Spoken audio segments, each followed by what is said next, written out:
Hello, fellow warriors against consensus reality. I thought it was time for an evening video. Nice and quiet, no normie noises, and plenty of time to think. And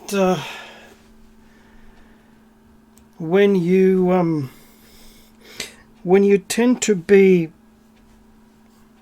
an introvert at the best of times, and especially more comfortable in your own company, dealing with people can be more challenging, more difficult, more frustrating than most quote-unquote normal people realize. And those of you who are more comfortable in your own company know exactly what I'm talking about. Because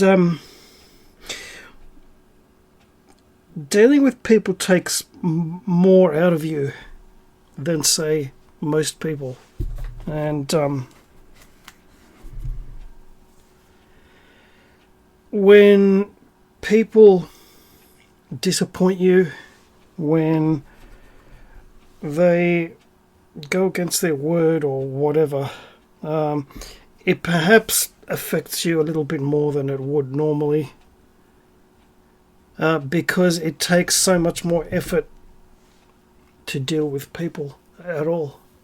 And that's what this time totally alone has actually done for me. It's made me realize how much more comfortable I am in my own company, except for very, very, very few and rare exceptions. You know who you are. But especially when you add being an empath to the mix, and which is why I've said on previous videos for myself, I detest being in noisy clubs, and noisy and crowded clubs, nightclubs, pubs, etc., etc. Because the people energy noise just bombards you wave after wave, and you come out of it drained and absolutely fucking exhausted.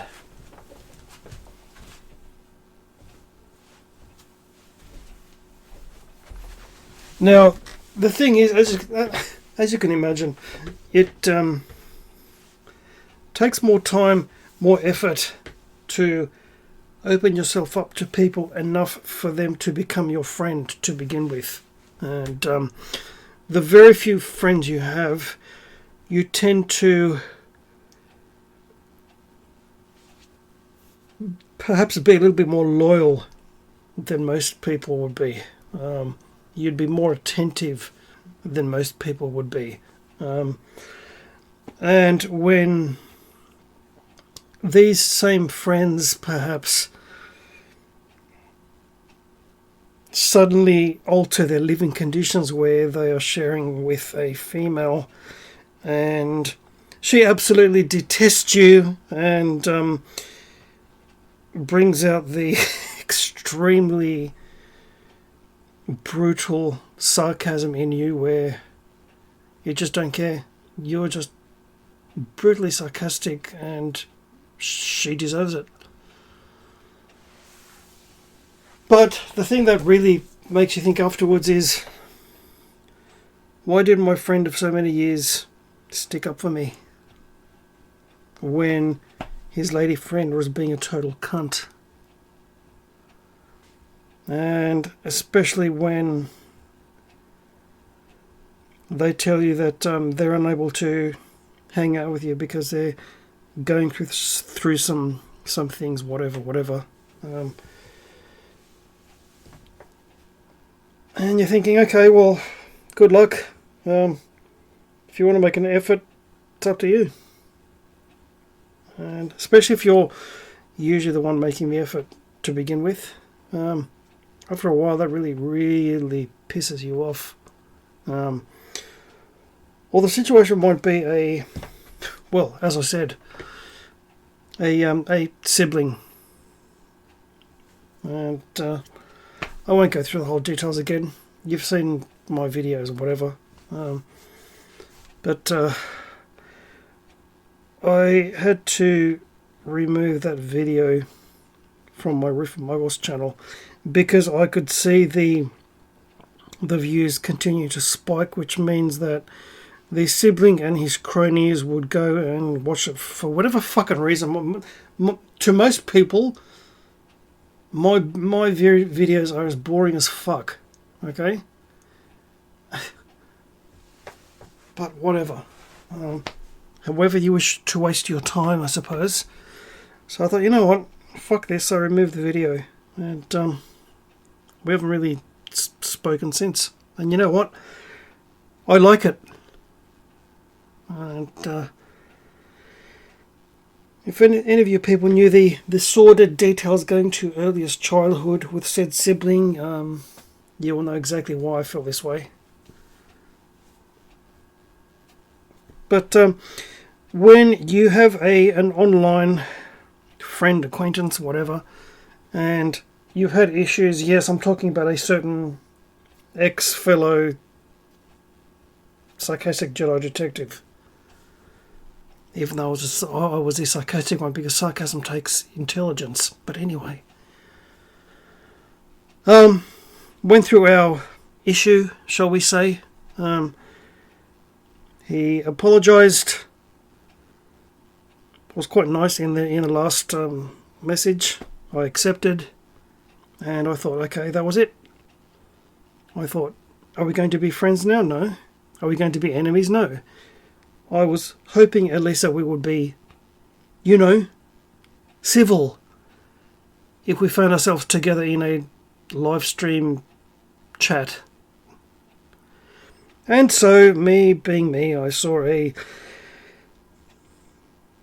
certain content creator who had a live stream whom I have supported for quite a while now. Since he was, 200 subs. And his channel name was different. And I thought, okay, I'll pop in and say a couple of words, whatever, engage in the chat. Hit like, as you do. And this ex-friend immediately became a mouthy little cunt. And that really, really pissed me off. Because I suppose I take people at their word a little bit too much. If a person says, like for example, in the example I'm sharing, made an apology, blah, blah, blah, blah, blah, blah, blah, I take that as chiseled in stone. I take them at their word. And that's it. I don't second guess it or doubt it or whatever. If someone says something, I automatically assume that they mean it. That they're true to their word. That's probably my fault being so naive, perhaps. But I try to look for the best in people. But I have to say that really, really, really... You need to imagine Jim Carrey as Ace Ventura. He really pissed me off. To the point where... Then he got exceptionally butthurt because I have a wrench in the above-mentioned channel. And he didn't. And because this channel totally changed their focus from when I was first a supporter. And, good luck to him, whatever. Used to deal more with Star Wars and fandom-based things. Now getting into conspiracy theory, sort of Christian-based sort of stuff, which I really have no time for, being heathen and all that. And this above-mentioned mouthy little cunt kept saying, why don't you tell so-and-so what your attitude towards Christians are? Your wrench wouldn't last too long. Yeah, this is how pathetic some people are. And I'm thinking, you do realise that I can totally detest a person's ideology, but have no problem with them personally. No, unfortunately, most people cannot separate the two. For whatever fucking reason, whether it be Christians, Muslims, vegans, whatever. Atheists. I'm trying to think of the more fanatical groups of ideology holding people here. Right? A Muslim, a vegan, and an atheist walk into a bar one day.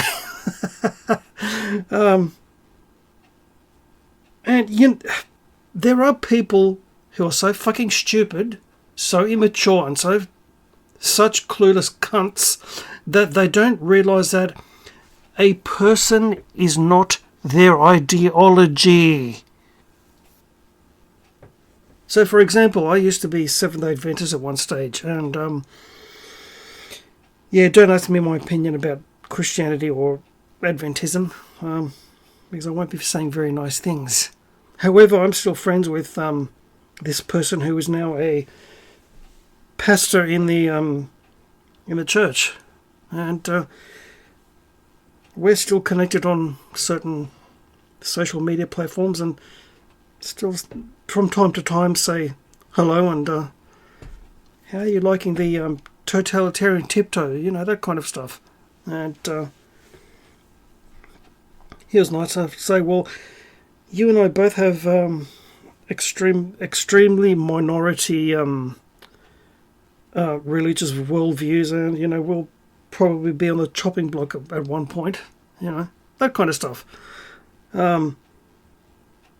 And you can totally detest a person's beliefs or ideology or religion or whatever, and still be okay with that person personally.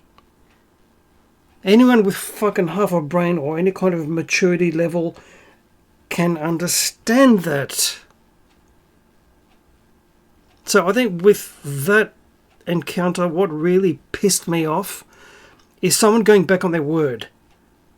So, okay, so you're going to be a bitter, twisted, butthurt little cunt. Mouthy little cunt.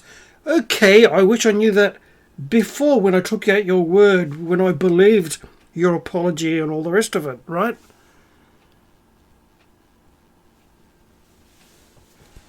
And so, as far as I'm concerned, when something like that happens, when a person shows themselves to be two-faced and false, the gloves are off. All forms of fake niceness go out the window. That's just the way it is. And I notice on my my Gathering Dust and Cobwebs Star Wars channel, which I probably won't ever do anything with, I've suddenly got two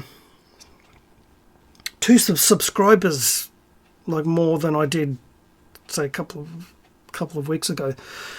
So this mouthy little cunt probably subbed to see what I'm doing. Well, I'm not doing anything, because I'm over the whole fucking thing. I'm lucky that I release any kind of videos on this channel at all. Riff Muggles channel, forget it. I know that the biological sibling and his mindless cronies are over there now. Real life and YouTube, for me, those two worlds can never collide. Can never mix. But when you realise people behave this way, more often than not, people are going to be disappointing. And when you go through these kind of unpleasant circumstances, you realise that really the only person you can count on is yourself, first and foremost. Which is why, yes, I know a lot of New Agers and whatever, and gurus and any kind of tradition going back thousands of years have all said self-love is the most important love. Yeah, I know that might sound contradictory, but it's not. Because if you don't like yourself and love yourself and feel good about who you are in this current meat bag, then you've got foundations for some seriously deep problems later on. Not to mention not really going anywhere with your life. And that is the biggest crime, because time is not infinite. We will run out of it one day and we will all die. And how much more better would it be to die with a sense of accomplishment, a fulfillment, and saying to yourself, damn, I enjoyed my life. I enjoyed what I did in this lifetime. Instead of the heartbreaking situation of having a huge mountain of regrets. So basically, it's, if you're more comfortable being, especially now, especially when you're living in a world of snitches and backstabbers and calling Crime Stoppers because this neighbour isn't doing this and this during this fucking totalitarian expanding list of crap that they want, that they won't allow people to do. So yeah, don't think there's anything wrong with you if you tend to be more comfortable in your own skin. It just means you're a lone wolf, and that's fine. And take more care when you're dealing with people, because chances are, most of them, there are good people that are salt of the earth people. They do still exist. They are increasingly rare. But chances are most people are going to seriously disappoint you at some point.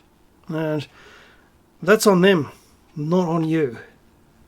That's one very important thing to keep in mind.